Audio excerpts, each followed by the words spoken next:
बहुत समय पहले की बात है। एक गांव था सोनापुर नाम का। उस गांव में एक बहुत ही बड़ा आम का पेड़ था, जिसमें बहुत ही रसीले और बड़े बड़े आम लगे थे। लेकिन गांव वालों का मानना था कि उस पेड़ पर 2 चुड़ैलों का साया है, इसीलिए गांव वाले उस पेड़ के करीब नहीं जाते थे। दीनू उसी गांव में रहता था।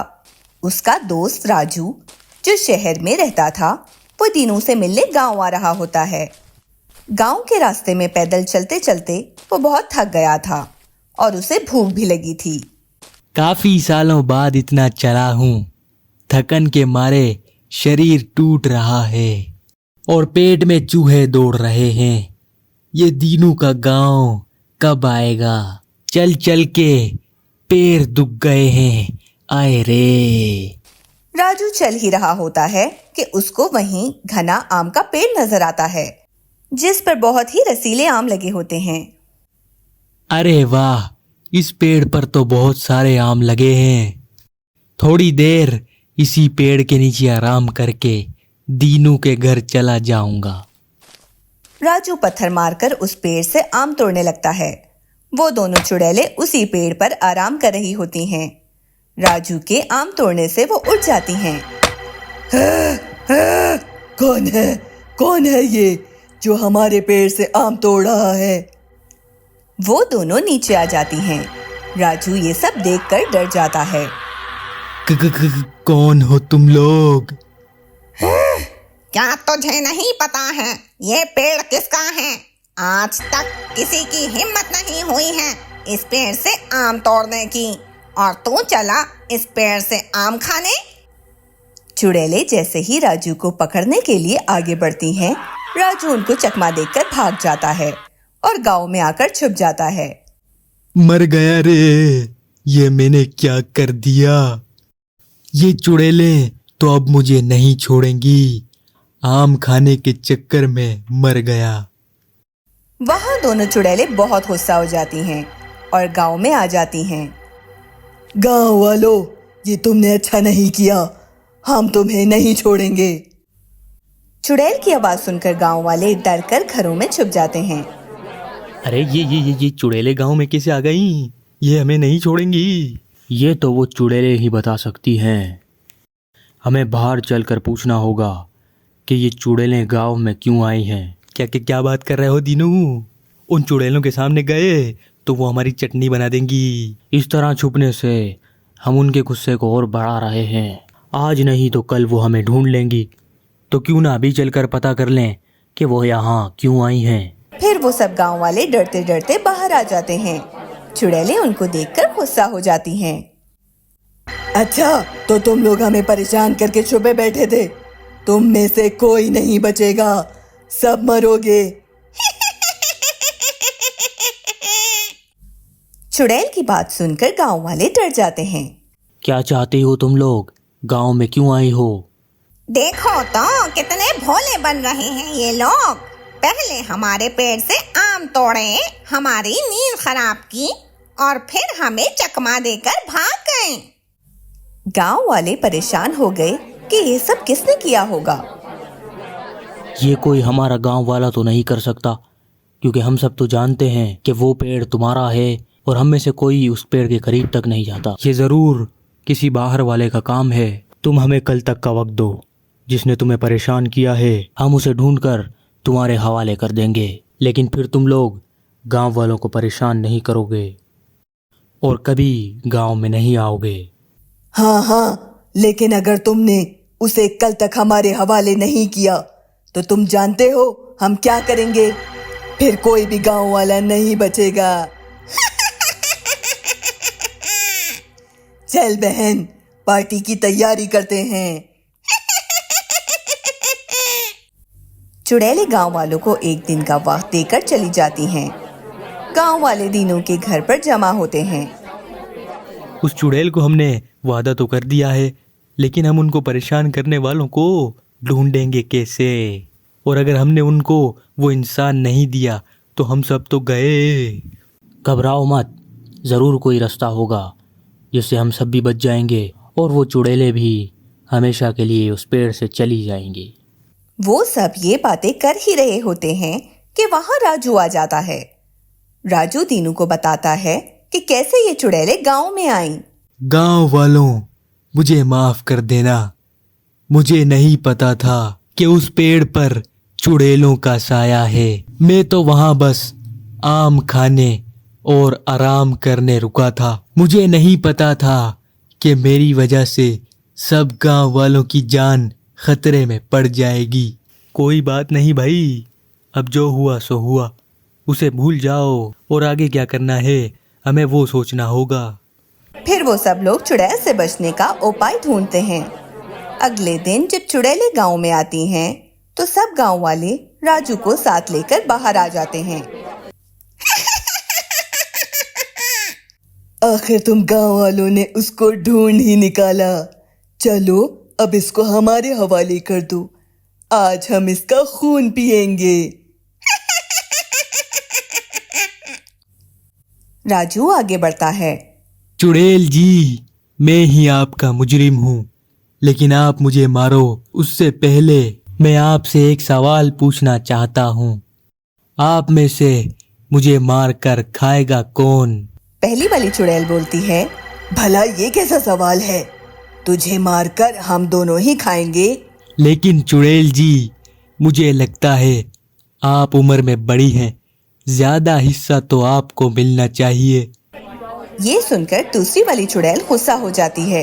मैं छोटी हूँ तो क्या हुआ, हम दोनों बहनें हैं। अब तो ज्यादा मत बोल और चुपचाप चल। देखिए चुड़ैल जी, आपके होते हुए ये छोटी चुड़ैल कितना बोल रही है। मुझे तो लगता है ये आपका हिस्सा भी खा जाएगी। राजू कैसे भी करके उन दोनों चुड़ैलों को आपस में लड़वा देता है।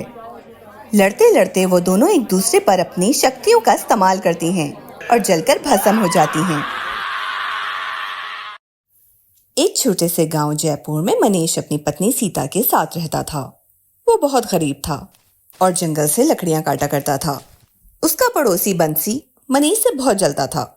सीता, मैं जंगल जा रहा हूँ लकड़ियाँ काटने। अजी ठीक है, सब्जी खत्म हो गई है, शाम को लेते हुए आइएगा। ठीक है भाग्यवान। ये कहकर मनीष जंगल के लिए निकल जाता है। चलते चलते वो देखता है कि रास्ते में एक पेड़ गिरा हुआ है, जिससे रास्ता बंद हो गया है। अरे ये क्या, रास्ता तो बंद है, इसे खोलना होगा, वरना आने जाने वाले लोग परेशान होंगे। मनीष बड़ी मुश्किलों से वो गिरा हुआ पेड़ रास्ते से हटाकर रास्ता खोल देता है। लगता है हवा की वजह से पेड़ रास्ते में गिर गया होगा। लेकिन जैसे ही वो रास्ता खोलता है, उसे वहां एक सोने का सिक्का पड़ा दिखाई देता है, जो चमक रहा होता है। ये क्या चीज है? मनीष करीब जाकर वो सिक्का उठाता है। ये तो सोने का सिक्का लगता है, लेकिन ये किसका होगा? शायद किसी का गिर गया होगा। इसे यहाँ छोड़ भी नहीं सकता। मुझे इसके मालिक का इंतजार करना होगा। काफी देर तक इंतजार करता है कि शायद इस सिक्के का मालिक सिक्के को ढूंढता हुआ आए तो उसे वो सिक्का वापस कर देगा। इतने में अचानक वहां एक चुड़ैल आ जाती है। मनीष, ये सोने का सिक्का तुम्हारे लिए है। आप कौन हैं? और ये सोने का सिक्का मुझे क्यों देना चाहती हैं? मैं एक चुड़ैल हूँ और इस जंगल में कई सालों से रहती हूँ। तुम एक अच्छे इंसान हो। तुमने पहले इस रास्ते को खोला, जबकि तुमसे पहले कई लोग यहाँ से दूसरों की परवाह किए बगैर सिर्फ अपनी जगह बनाकर गुजर गए। और फिर जब तुम्हें ये सोने का सिक्का मिला तो तुमने बजाय इसको रखने के इसके मालिक को ढूंढने की बात की। अरे नहीं नहीं, मैंने तो ये सब बस इंसानियत के लिए किया। मुझे इसकी ज़रूरत नहीं है। मैं गरीब ज़रूर हूँ, मगर मेहनत करके अपना पेट पालता हूँ। चुड़ैल के बहुत ज्यादा कहने पर मनीष वो सोने का सिक्का ले जाता है। घर पहुंचकर वो अपनी पत्नी को सारी घटना बताता है और सोने का सिक्का दिखाता है। अरे वाह, आज आपकी ईमानदारी की वजह से हमें ये सोने का सिक्का मिला है। उसका पड़ोसी बंसी खिड़की से ये सारी बातें सुन लेता है। सोने का सिक्का? अरे ये मुझे मिल जाए तो इसे बेचकर खूब पैसा मिलेगा। आज रात जब मनीष और उसकी पत्नी सो जाएंगे तो चुपके से ये सोने का सिक्का चुरा कर कल ही बेच डालूंगा। रात हो जाती है। मनीष और उसकी पत्नी सो जाते हैं। उनके सोने के बाद बंसी उनके घर में चुपके से घुसकर सोने का सिक्का उठाकर ले जा रहा होता है कि उसका पैर जमीन पर पड़े बर्तन से टकरा जाता है। जोरदार आवाज आती है और मनीष और सीता उठ जाते हैं। मनीष देखता है कि बंसी वहां खड़ा है और उसके हाथ में सोने का सिक्का है। अच्छा तो तुम हो, ये सोने का सिक्का चोरी करने आए थे। अभी मैं तुम्हें सरपंच जी के पास ले जाता हूँ और तुम्हें सज़ा दिलवाता हूँ। मनीष ये कह ही रहा होता है कि बंसी चाकू से मनीष और सीता को मार डालता है और उनकी लाश गांव के पास नदी में फेंक आता है और अपने घर आ जाता है। आज तो मज़ा ही आ गया, सोने का सिक्का मिल गया। इसके बहुत पैसे मिलेंगे। कल शहर जाकर बेच आऊँगा इसे। गांव में बेचा तो किसी को पता ना चल जाए। वो सोने का सिक्का रखकर सो जाता है कि रात को अचानक उसके कमरे में धुआं उठने लगता है, जिससे उसकी आंख खुल जाती है। अरे ये धुआं किस चीज़ का है? कहीं गांव में आग तो नहीं लगी? थोड़ी देर में धुआं खत्म हो जाता है और उसमें से एक भूत और एक चुड़ैल निकलते हैं, जिन्हें देखकर बंसी डर जाता है। कौन हो तुम लोग?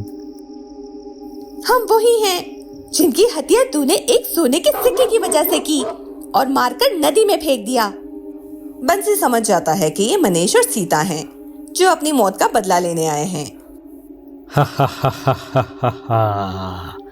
तुझे क्या लगा हमें मार कर तू ये सोने का सिक्का ले जाएगा? इतनी आसानी से नहीं। ये कहकर मनीष और सीता आगे बढ़ते हैं और बंसी को मार देते हैं और वो सोने का सिक्का जंगल की उसी चुड़ैल को वापस करके आते हैं। कुछ दिनों से गांव में एक डाकू राका का आतंक था। वो रोज गांव में घुसकर गांव वालों को लूट रहा था। लूटा हुआ सामान वो जंगल में अपने ठिकाने पर ले जाता, जहां वो अपने एक चेले के साथ रह रहा था। हा। इस गांव में लोगों के पास बहुत माल है। अगर 2-3 बार सही से हाथ साफ कर दिया तो लाइफ सेट हो जाएगी। फिर बैठ कर खाएंगे। उस्ताद, बैठ कर ही खाना है तो गांव वालों को लूटने की क्या जरूरत है? बैठ कर तो हम अभी भी खा सकते हैं। अबे चुप कर। मेरे कहने का मतलब है कि 2-3 बार अगर इस गांव में चोरी कर ली तो फिर पैसा ही पैसा होगा, मजे आ जाएंगे। आज रात को फिर गांव में घुसेंगे और किसी न किसी को लूट लेंगे। रात होते ही वो डाकू राका और उसका चेला गांव में आ जाते हैं। चल बे, जो कुछ भी है सब निकाल दे। राका भाई, मेरे पास तो कुछ भी नहीं है, मुझे छोड़ दो। मुझे पता है तूने घर में माल छुपा रखा है। घर में माल कहाँ से आएगा? मैं तो गरीब किसान हूँ, कुछ भी नहीं है मेरे पास। इतने में उसका चेला आ जाता है। उस्ताद, अलमारी से ये चेन मिली है, सोने की लगती है। अरे वाह, सोने की चेन। मैंने कहा था ना, इसने घर में माल दबा रखा है। राका भाई, ये चेन मेरी पत्नी की है। आप चाहो तो कुछ और ले जाओ, लेकिन ये चेन छोड़ जाओ। राका लूटा हुआ माल वापस नहीं करता। अब ये चेन मेरी हुई। चल अब ज्यादा मत बोल। हरिया कई बार राका को बोलता है, मगर राका वो चेन लेकर वहां से चला जाता है। मजा आ गया। गांव में सबको तो लूट लिया, बस अब 1-2 घर रह गए हैं। उन पर हाथ साफ करके दूसरे गांव चलेंगे। ओ खाली दिमाग, आज रात को गांव के बाकी घर खाली करके यहाँ से फूटना है, वरना लफड़ा हो गया तो मसला हो जाएगा। ठीक है उस्ताद, अभी चलते हैं फिर। नहीं, अभी नहीं, रात को चलेंगे। वैसे भी ज्यादा नहीं, बस 1-2 घर ही हैं। फिर रात होते ही राका अपने चेले के साथ गांव में आ जाता है। राका और उसका चेला भीमा के घर में घुस जाते हैं। भीमा घर में अकेला रहता था। चल, जो कुछ भी है सब निकाल दे। ये क्या दादागिरी है? तुमने गांव में सबको लूट लिया, अभी भी पेट नहीं भरा तुम्हारा, फूटी कोड़ी भी नहीं मिलेगी, निकलो यहाँ से। ए चुप कर, बहुत बोल रहा है तू, जानता नहीं है राका नाम है मेरा। तू कोई भी हो, राका या शाका, मैं तुझे एक फूटी कोड़ी भी नहीं दूंगा, चल निकल यहाँ से। राका अपनी बंदूक भीमा की तरफ कर देता है। निकालता है या चलाऊं गोली? भीमा जैसे ही राका की तरफ बढ़ता है, राका से गलती से गोली चल जाती है और भीमा को लग जाती है।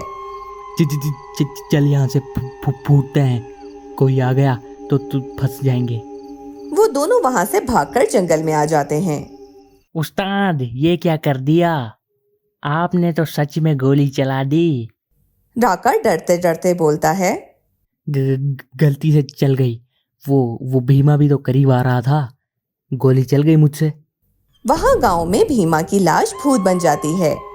हा, मैं अपनी जान का बदला लेकर रहूंगा, ये डाकू नहीं बचेगा, बहुत ऐश कर लिए इसने।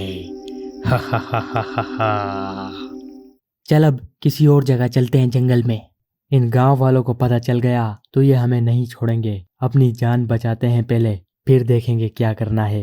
वो दोनों ये बात कर ही रहे होते हैं कि भीमा का भूत जंगल में आ जाता है। इतनी भी जल्दी क्या है, अभी तो तुमने गांव के कुछ घर लूटे ही नहीं। कौन हो तुम, इतनी जल्दी भूल गए, याद नहीं है कल रात क्या हुआ था? राका समझ जाता है कि ये भीमा है, जो मरने के बाद भूत बनकर अपनी मौत का बदला लेने आया है। भूत, गांव में तूने सबको लूटा है और मैंने तेरा क्या बिगाड़ा था जो तूने मुझे भी जान से मार दिया, तुझे इसकी सजा तो जरूर मिलेगी। भूत जी मुझे छोड़ दो, जाने दो, अगर मैंने तुझे छोड़ दिया तो किसी और गांव में जाकर तू ये सब करेगा। भूत आगे बढ़ता है और राका और उसके चेले को मार देता है, जिससे गांव में डाकू का आतंक हमेशा के लिए खत्म हो जाता है। एक गांव में एक धनी सेठ हरिराम रहता था। उसके गांव के करीब बहुत बड़ी जमीन थी, जिसमें उसने फसल लगाई हुई थी। हरिराम को पता चलता है कि जंगल के करीब गांव के रास्ते में थोड़ी जगह वीरान पड़ी है, जिसका मालिक शहर में रहता है। गांव में अब उसका आना जाना नहीं था, तो उसकी वो जमीन वीरान हो गई थी। गांव के करीब जो जंगल के रास्ते से पहले एक जमीन वीरान पड़ी है, सोच रहा हूँ उसके मालिक से बात करके वो जगह खरीद लूँ, सस्ते में मिल जाएगी, फिर वहाँ फसल लगाऊंगा। ये सोचकर सेठ हरिराम उस जमीन के मालिक का पता लगाता है और उसको गांव बुला के उसे पैसे देकर उसकी जमीन खरीद लेता है। चलो अच्छा हुआ ये जमीन सस्ते में मिल गई, लेकिन पता नहीं क्यों ये इतनी बंजर जमीन है, इसे पहले तो ठीक करवाना पड़ेगा, वरना किसी काम नहीं आएगी। सेठ हरिराम एक किसान को उस जमीन को ठीक करने के लिए लगा देता है, लेकिन अचानक उस किसान के साथ अजीबोगरीब घटनाएं होने लगती हैं। सेठ जी, मैं यहाँ काम कर रहा था कि अचानक किसी के हंसने की आवाजें आने लगी। इस वीरान जगह तुम्हें किसके हंसने की आवाजें आने लगी? चुपचाप काम करो। किसान दोबारा काम पर लग जाता है, लेकिन अगले दिन वो बहुत बीमार हो जाता है और उससे उठा भी नहीं जा रहा होता। हरिराम सोच में पड़ जाता है कि आखिर इस जमीन में ऐसा क्या है कि यहाँ अजीबोगरीब घटनाएं हो रही हैं। इस जमीन में कुछ जरूर गड़बड़ है, जभी उस आदमी ने मुझे ये इतने सस्ते दामों बेच दी। फिर एक दिन सेठ हरिराम उसी जमीन को देखने जाता है तो देखता है कि वहां एक लाश पड़ी है, जिसका चेहरा एक चादर से ढका हुआ है। अरे ये क्या, ये किसकी लाश यहाँ पड़ी है? किसी ने देख लिया तो नाम मेरे ऊपर आएगा, क्योंकि ये जमीन तो मेरी है, लेने के देने पड़ जाएंगे। वो आगे बढ़कर उस लाश पर से चादर हटाता है तो देखता है कि वो एक चुड़ैल है।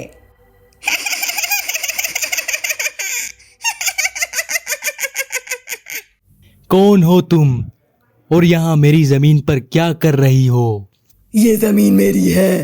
तुझे क्या लगता है तू इस जमीन पर फसल उगाएगा? ये मेरी जगह है। यहाँ मैं कई सालों से रहती हूँ। तुझे यहाँ फसल उगाने तो क्या, मैं तुझे कदम रखने भी नहीं दूंगी। मैंने इस जमीन को खरीदा है, तुझे यहाँ से जाना होगा। लगता है तू ऐसे नहीं मानेगा। वो चुड़ैल आगे बढ़ती है और हरीराम को गले से पकड़कर उठा लेती है। मर गया रे, मुझे छोड़ दो। चाहे ये जमीन ले लो, लेकिन मुझे जाने दो। अब तुझे अकल आई है? चला जा यहाँ से, और आइंदा यहाँ आया तो तेरा अचार बना के खा जाऊंगी। चला जा यहाँ से। सेठ हरीराम वहां से भागकर गांव वापस आ जाता है। अगले दिन वो शहर से उस जमीन के मालिक को बुलाता है और उससे उस जमीन के बारे में पूछता है। सेठ जी, कई सालों पहले एक बुढ़िया यहाँ अपनी झोपड़ी में रहती थी। फिर एक दिन आग लगने की वजह से वो अपनी झोपड़ी समेत जलकर मर गई थी। उसका बेटा जो शहर में रहता है, उसने बाद में ये जमीन मुझे बेच दी थी। लेकिन मैं जब भी यहाँ आता मेरे साथ अजीब घटनाएं होने लगती, इसीलिए मैंने यहाँ आना छोड़ दिया। कोई मुझसे ये जमीन लेने को भी तैयार नहीं था। फिर एक दिन आपने मुझे बुलाया तो मैंने ये जमीन आपको बेच दी। तो ये चुड़ैल क्या चाहती है? ये तो वो चुड़ैल खुद ही बता सकती है। हरीराम सोच में पड़ जाता है कि उस चुड़ैल से वो जमीन कैसे छुड़ाए। फिर अगले दिन हरीराम उस चुड़ैल के पास जाता है। तुझे मैंने मना किया था ना कि यहाँ दोबारा मत आना। लगता है तुझे अपनी जान प्यारी नहीं है। मैं यहाँ से चला जाऊंगा, लेकिन मुझसे पहले मैं चाहता हूँ कि मैं तुम्हारे लिए यहाँ एक झोपड़ी बना दूँ और एक दीवार भी खड़ी कर दूँ, ताकि तुम्हें कोई परेशान न करे। ये सुनकर चुड़ैल खुश हो जाती है। तू मुझे बहुत अच्छा आदमी लगता है। चल, मैं तुझे यहाँ फसल उगाने की अनुमति देती हूँ। बस इस बाग के एक कोने में मेरे लिए झोपड़ी बनाकर वहाँ दीवार खड़ी कर दे, ताकि मुझे कोई तंग ना करे। हरीराम ऐसा ही करता है। वो वहाँ एक झोपड़ी बनाकर दीवार खड़ी कर देता है और बाकी की जमीन पर वो फसल लगा देता है। एक छोटे से गांव हरीशनगर में गांव वाले हंसी खुशी रह रहे होते हैं कि अचानक एक रात घने बादल छा जाते हैं और बिजली कड़कने लगती है। उसके साथ ही गांव में खून की बारिश होने लगती है। राजू अपनी खिड़की से ये सब देख रहा होता है। अरे, ये आसमान से लाल रंग की बारिश क्यों हो रही है? अरे, ये कोई लाल रंग नहीं है, ये खून लगता है। साथ ही चुड़ैल के हंसने की आवाजें आने लगती हैं।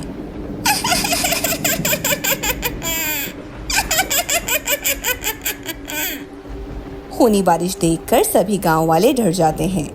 अगले दिन वो सब जमा होते हैं और रात की घटना के बारे में बात करते हैं। अरे भाइयों, तुमने देखा? कल रात आसमान से खूनी बारिश हो रही थी। हाँ भाई, मैंने भी देखा, और किसी चुड़ैल के हंसने की आवाजें भी आ रही थी। फिर उसी रात दोबारा गांव में अचानक बादल छा जाते हैं और वही खूनी बारिश होने लगती है। गाँव वालों, छुप कर क्यों बैठे हो? आओ ना बारिश में नहाने। अगले दिन सरपंच गांव के लोगों को जमा करता है। गांव वालों, पिछली 2 रातों से गांव में खूनी बारिश हो रही है। चुड़ैल का साया गांव में मंडला रहा है। किसी के पास कुछ उपाय है तो बताओ। मैं तो कहती हूँ, जब तक कोई उपाय नहीं मिल जाता, हमें रात होने पर घरों से नहीं निकलना चाहिए। हो सके तो घरों में ही रहना चाहिए। लेकिन ऐसा कब तक चलेगा? क्या अब चुड़ैल के डर से हम घरों से निकलना भी बंद कर दें? जब तक कोई उपाय नहीं मिल जाता, हमें सिर्फ रात में ही घरों से नहीं निकलना चाहिए। मेरे ख्याल से अंजलि बेटी ठीक कह रही है। हमें रात को घरों में ही रहना चाहिए। फिर रात होते ही वो सब गांव वाले घरों में ही रहते हैं। लेकिन उस रात गांव में वो खूनी बारिश नहीं होती और ना ही चुड़ैल की कोई आवाज आती है। भाइयों, कल रात तो कोई बारिश नहीं हुई, लगता है गांव पर से चुड़ैल का साया हट गया है। अब हम अपने काम काज के लिए घरों से रात में भी निकल सकते हैं। उसी रात राजू अपने खेत में जाने के लिए निकलने लगता है। अंजलि, मैं खेत में जा रहा हूँ। अजी, क्या जरूरत है आपको खेत में जाने की? अरे भाग्यवान, 3 दिन से उस बारिश के चक्कर में खेत नहीं गया, और वैसे भी अब तो उस खूनी बारिश का आतंक खत्म हो गया है। अगर ऐसे ही घर में बैठा रहा तो कैसे काम चलेगा। ये कहकर राजू खेत के लिए निकल जाता है। जल्दी जल्दी काम निपटा लेता हूँ और घर चला जाता हूँ। वो खेत पर काम कर ही रहा होता है। अचानक बादल छा जाते हैं और वही खूनी बारिश होने लगती है। अरे मर गया रे, ये बारिश कहाँ से आ गई? ये तो फिर से होने लगी। मैं तो समझा था कल नहीं हुई तो अब भी नहीं होगी। अब क्या करूँ, मर गया मैं तो। राजू भागने लगता है कि वहाँ वही चुड़ैल आ जाती है। कहाँ भाग रहा है? चुड़ैल, कल तो तुम गांव वाले मुझे धोखा देकर घरों में छुप गए थे, इसीलिए मुझे वापस जाना पड़ा। आज नहीं छोड़ूंगी। चुड़ैल, पहले मुझे पकड़ कर तो दिखा, फिर छोड़ने की बात करना। इतना कहकर राजू अपने बेलचे से चुड़ैल को मारने के लिए आगे बढ़ता है। चुड़ैल अपनी शक्तियों का इस्तेमाल करती है और राजू के हाथ से वो बेलचा गिर जाता है। हाँ, मुझे मारने आ रहा था। तुझे क्या लगता है तू इतनी आसानी से बच जाएगा? रुक, मैं अभी तुझे बताती हूँ। वो चुड़ैल आगे बढ़ती है कि इतने में पीछे से राजू की पत्नी गांव वालों के साथ वहां आ जाती है। चुड़ैल, इतनी जल्दी भी क्या है? पहले मैं तेरे लिए कुछ ताजा खून लाई हूँ, ये पी ले, फिर हमें खा लेना। अरे वाह, ताजा खून, ये तो मेरी शक्ति है। वैसे भी मेरा बीपी लो हो रहा था, अब थोड़ी जान में जान आएगी। चुड़ैल आगे बढ़कर उस कटोरे से वो खून पीने लगती है। दरअसल वो खून नहीं होता, बल्कि अंजलि ने पानी में लाल रंग मिलाया होता है। चुड़ैल वो पानी पीते ही जलने लगती है। ये तूने अच्छा नहीं किया, नहीं बचोगे। भाग्यवान, तुमने बचा लिया।